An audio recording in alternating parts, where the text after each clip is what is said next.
What's up everyone, this is Super Marcel and welcome back to Jurassic World Evolution 2.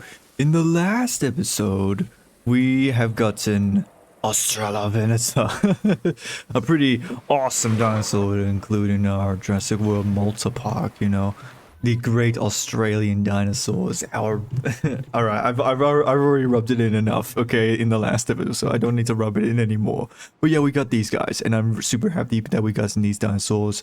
Not only are they, you know, Aussie dinosaurs, but also, you know, I think it suits with the theming of this park as well. So, you know, it's cool to have these dinosaurs. But not only that, we also got in Pentaceratops to share the enclosures with the Alamosaurus. And now we're going to do some other stuff. Obviously, we're going to continue trying to get the park to 4 stars as we've been requested. So yeah, we'll see how that goes.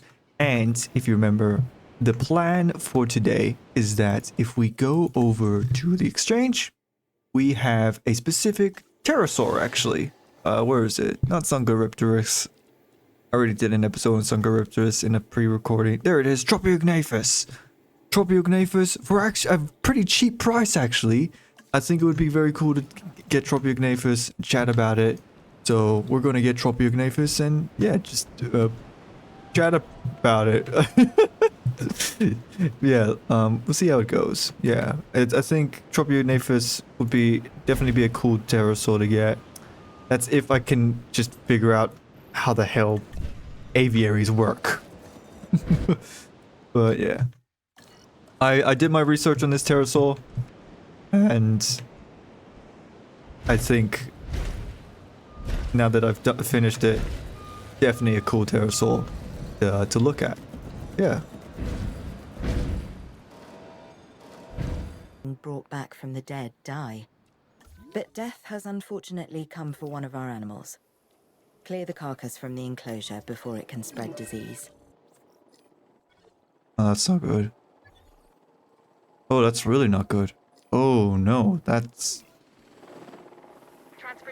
Do I have any leftover sticky mollusks? Because we also have not only sticky mollusks, but also like the bloody Ballistrosaurus as well.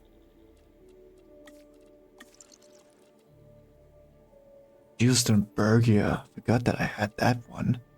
That could be a cool pterosaur to have as well. But I probably can't let it share the enclosure because that's a pretty small aviary. They might fight each other. I'll hold on to that. I'm going to refresh the list and hope that for Listrosaurus.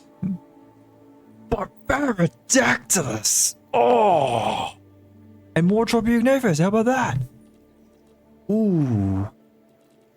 But neither no Listrosaurus nor Sticky Mollusk, which is a bit unfortunate. Yeah, looks like I'm just gonna have to sell him. Do I have any contracts that require any dinosaur, Allosaurus, Troceraptor? Jesus Christ, you blokes really love the Troceraptors, don't you? Alright. Let's just get rid of this last Sticky Mollusk then, I guess, and yeah. See where it goes from there. Because otherwise, it's just gonna go rampage and cause havoc, and yeah, it's not a situation that we really want to be into. Oh, the Listrosaurus just keep dying. We're losing Listrosaurus. There's not going to be any left. Can the Listrosaurus break the fence? Surely not. What's the security rating? 1. Yeah, so this should be... If a Listrosaurus... If you mean to tell me that this little, like, lizard puppy could just demolish a steel electric fence, then you're pulling my leg. What do we got? Vulnerable, nocturnal, thirsty. Vulnerable, nocturnal, thirsty. Okay, right. They like water. Or more rather, apparently they like a lot of water. I have an idea actually that will fit in theme with walking with dinosaurs. and it's gonna be a good reason why I talk about walking with dinosaurs when we get there. Try and make this like as coastally as possible, which doesn't seem to be happening, but try our best.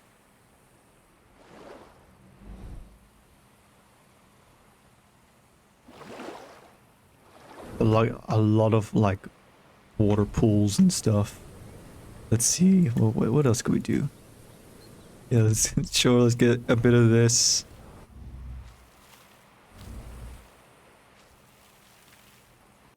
Yeah, just keeping myself a mental picture. This is obviously a way more space. So if worst comes to worst and this is not enough space for the Tropeognathus, we'll just move him here. Make a big aviary here and yeah. Hopefully we'll come to that. I mean, we only got two. Well, two plus maybe the others that we have in here. A Baradactylus would also be a pretty cool pterosaur to talk about. Another TLC pterosaur. Oh, but buddy, that's $2 million.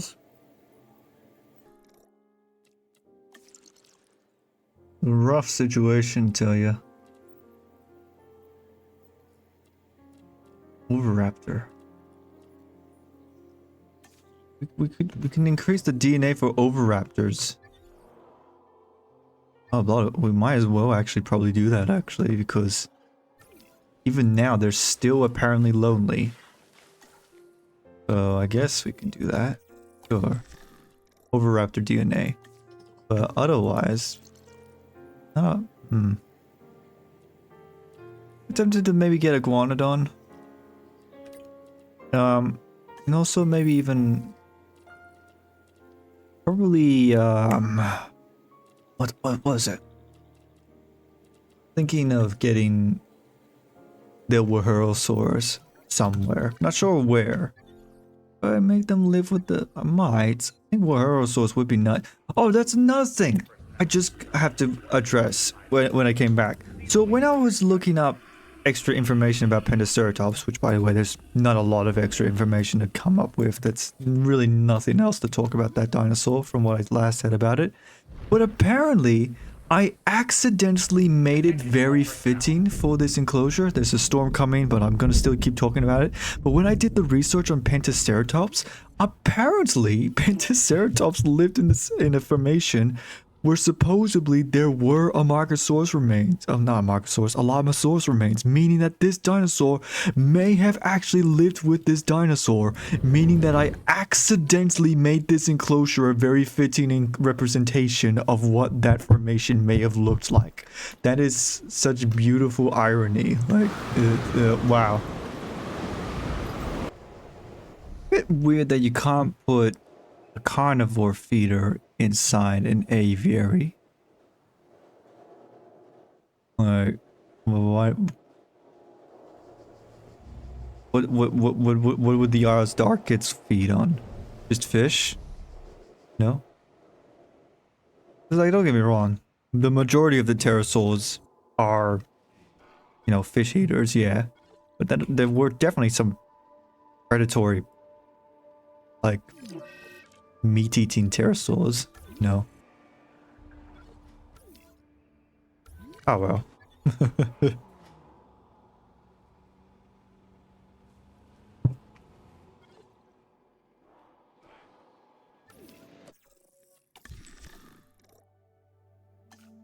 Yeah, I think that's the plan. I'll wait for the Tropeognathus to get released. And if they require more, then I'll just make more. I'll get more from the shop. But best case scenario is that I don't need to.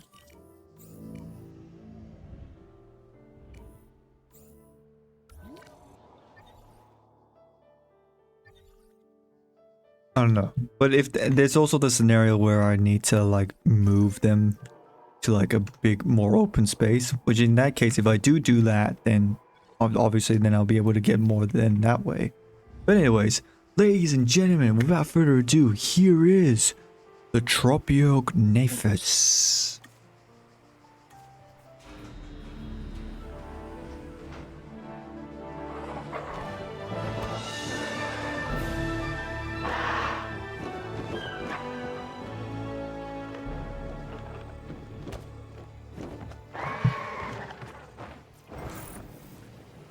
All right.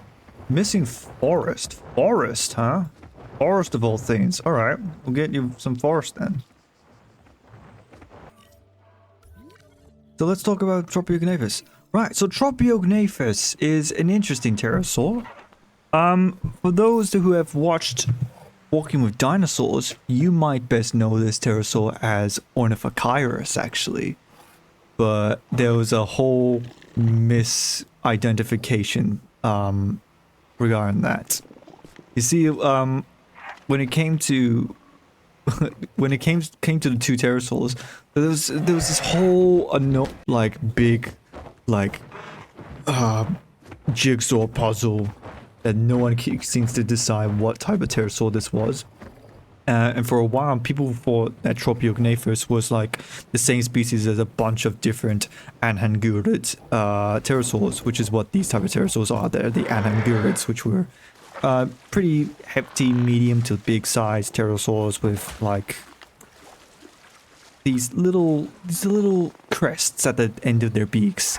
Now, with Tropeognathus, yeah, they thought.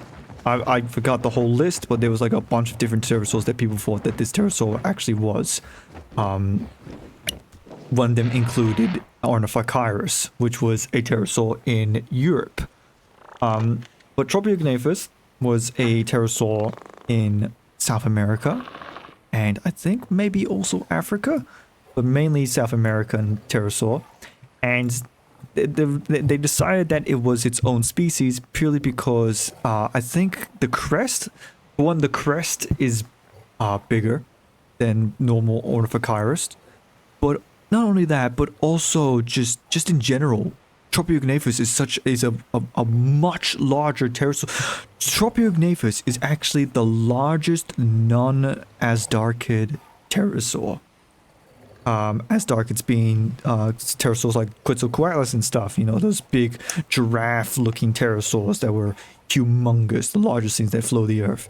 This one, if they never existed, this pterosaur would be the biggest. What was it? Was it a wingspan of 8 feet or something? That's the only measurement I actually remember, but it was fairly a decent size for this. And over at Ornithochirus' end, despite having Walking with Dinosaurs featured that pterosaur as this massive giant pterosaur that flew across the oceans, Ornithochirus is actually pretty small. Actually, Ornithochirus was actually like I wouldn't necessarily say like knee height, but more like its head would only reach your hip. You know, it was actually not that tall. It was not that big. But Tropeognathus, that's a big one. That one would look down at you like it would see you eye to eye. It was a big pterosaur. So yeah, they got their pterosaurs wrong. It should have been Tropeognathus in Walking with Dinosaurs, not Ornithochirus. And that's really cool and really interesting. But I also want to think about the possibility of pterosaurs migrating. Did pterosaurs migrate overseas? And I think it's definitely, of course it's plausible. Of course it's very plausible. Having the ability to flight would get you to so many opportunities to many different places, you know? And I can totally see how a pterosaur would be able to just fly across the ocean to a completely different continent and just lay eggs. You know, there's no reason why not to believe that. I'm going to have to actually look at evidence to see if that actually happened, and it's as simple as just like seeing as that species of pterosaur is also in a different country. But like I said, it's confusing because like you have this whole like mess of different pterosaurs that look exactly the same as Tropeognathus turn out to not be not that pterosaur, you know? It's quite a mishmash of annoying statistics. It has to be very specific, very specific. The smallest minor thing. Why is that happening? Why are you blue? It's weird. But yeah, like the smallest detail may indicate that pterosaur is not the same as this other pterosaur that found here, right? It's quite annoying. What the hell happened here? What? Okay, I'll get back to the Tropeognathus just a moment. There seems to be there seems to be a pandemic. I'll fix that right now. Died of old age. Did I never got the bloody dinosaur out of the vet. How long did I had a dinosaur in the vet for?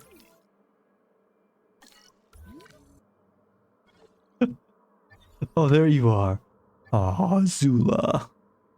Zula? Why did I name it Zula, not Azula? Oh well. Yeah, going back to the Tropeognathus, I think I'm going to risk the biscuit and actually get more Tropeognathus in there. I think they may be able to actually fit well. I think 4 Tropeognathus is pretty good, actually, you know. Asset transported. Assets in the air.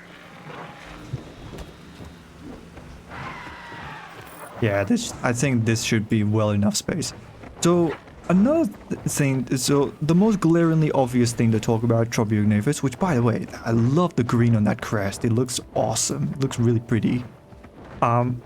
So I gotta talk about the crest, right? This is the most identifiable feature of Anhangurids.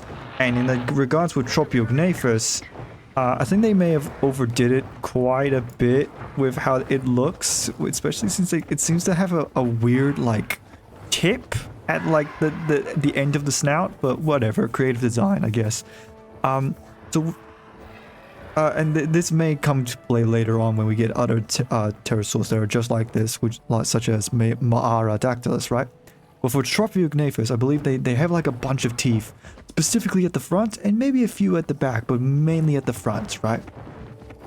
So this crest, the idea with the crest is that it has 2 different functions. Both could be likely, but one is definitely more plausible than the other. First thing about the crest, and it's the most usual thing in regards to nature, is that the crest may have been something for display or a sexual, like look at me type of thing. You know, it's something that the females would look at and go like, you look pretty good. I'm going to breed with you. Okay, not the greatest wording, but you get the idea, right? So yeah, so the males probably would have had like really brightly colored crests. Maybe it's even larger than the females and stuff. Don't know if it's robust to this degree though, but still, you get the idea. Like it's still the same thing. Like round on the top, round on the bottom, right? And probably would have been brightly colored. And yeah, it's just as simple as that. It's just a nice little like display feature. The sexual dimorphisms, pretty cool stuff. The other thing is that there actually is a cool function to it, to its little scoop beak, right? And are we gonna see it here? No, we're not. Is there any? There's this guy. Here we go. So yeah, like the idea is that it would have been like a little kind of like, I guess, like a fishing net almost, or like not necessarily a fishing net. I make it sound like it's a pelican. It's not like a pelican. It's just a simple, just like scoop, like grab and catch type of thing, right? I don't know what I did to make it blue. I don't know why they're blue. But yeah, they would have caught fish just like this, and just ate it, just swallowed it whole, you know. I don't know if there are sensors and stuff. Like I've seen, I think the general consensus is that they may have hunted. I don't know. There's some of my sources say that they ate freshwater and saltwater fish, so maybe it would have just been a general hunter. But I'm not sure whether or not they just hanged around at the rocks of coasts and just waited for a fish and just go snap, or if they just flew across, sliding to the ocean, peek into the water, snatch a fish whenever it comes close, or something like that. I don't know, but yeah, generally, the idea too is just like, you know, it caught fish. That's why what the scoop's for. But yeah, pretty cool. Yeah. Right, and there's nothing else I can really talk about this pterosaur. Yeah, pretty cool stuff. Maybe I might look more into the whole migration things in pterosaurs later on, to really see if there really is evidence to suggest that pterosaurs did cross-continent migrations, which I totally see as a thing, but I'll just see if there's actual evidence of supporting that idea. Yeah, pretty cool. Right, we got an Tropeognathus, and it worked pretty well.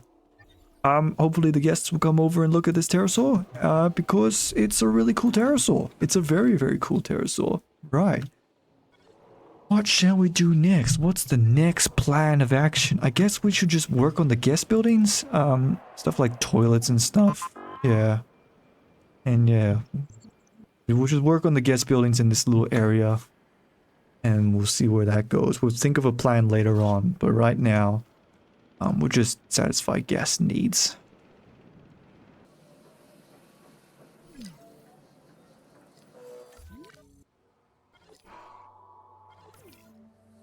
What the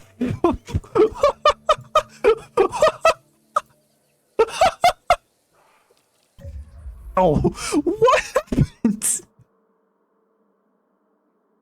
Bloody Zuko just did like an Olympic jump or something. How do you manage to do that?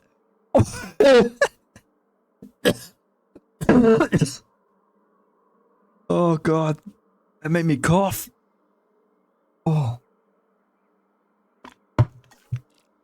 Alright, I think so it looks like we're gonna have to even replace the Ceratosauruses as well. Do we have any Ceratosauruses? Please tell me we do. Oryctolagus, Cryolophosaurus, Diplodocus, Trophimimous, Styracosaurus. We do have Ceratosaurus, good, but it costs $700,000. Not so good, but we'll deal with it.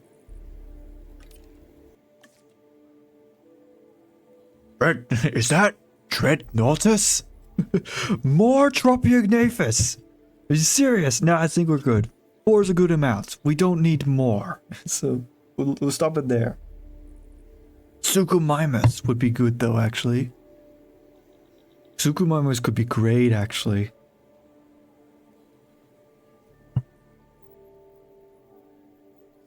Especially to talk about the recent news regarding specific Spinosaur. A Spinosaur that, is, mind you, is not in the game, so like... Yeah. I have no idea whether or not they will even add that dinosaur. But it would be cool if they do. It would be pretty cool if they actually did like the recent Discovery 2, but like over exaggerated too. Like a predator dinosaur. And nothing I can really do there.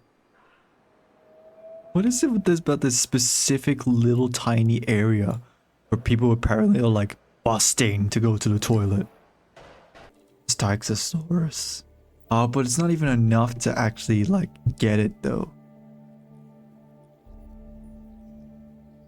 I'll wait actually. I'll wait until I have like a bunch more money and I might as well get it. It won't be enough to actually get it, but it would be cool to get Styracosaurus.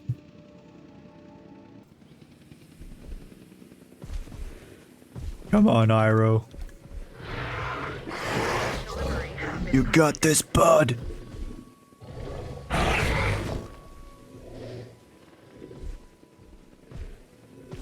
Iroh, no! Things were never the same when Prince Zuko died. And Olympus jumped over the fence somehow. How much have we recorded? 42 minutes. Really? It doesn't feel like 42 minutes.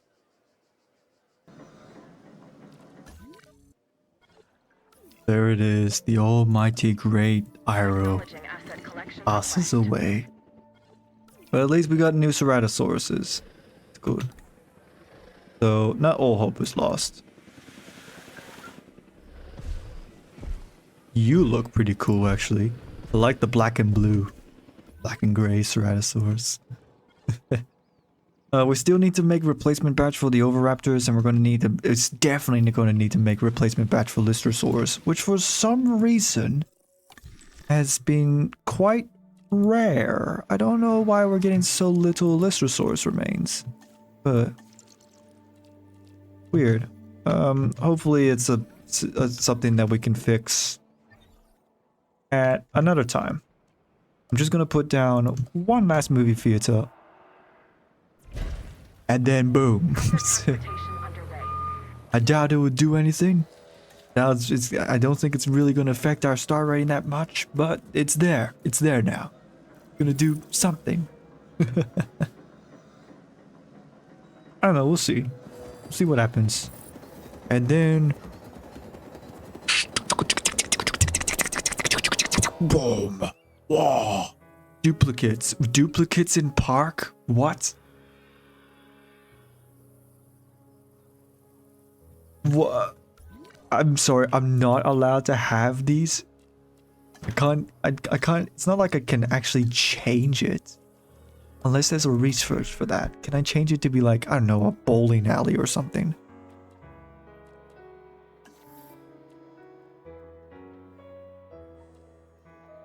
Luxury main thoroughfare. Upgrade luxury versions of all wide widths. That does nothing. It just upgrades the path. Where the hell's the bloody amenities? Large amenity, general amenity modules, adventure amenity modules. Oh man. Alright. Whatever. I think it's time to end it. We did some pretty good stuff. We got the mighty Tropeognathus in our park. What we're gonna do next, I have no idea. We're still not at our 4th star yet, which is, I would say, surprising, but it's really not. Looking at the pattern of how these games work, you know, it's always such a pain to like try and push through at a certain rating, but like it just never comes, you know. So you just kind of just get used to it at this point. But yeah, but still, we got the Tropeognathus. We'll think about something to do next time. Maybe with Suchomimus. Suchomimus could be cool. But yeah, but until then, we'll see what happens in the next video. So if you guys like the video, click the like button. If you want to see more, click the subscribe button. And I'm Super Marcel. Make sure you have a super day. Bye bye. Always never like get used to that ending. Never.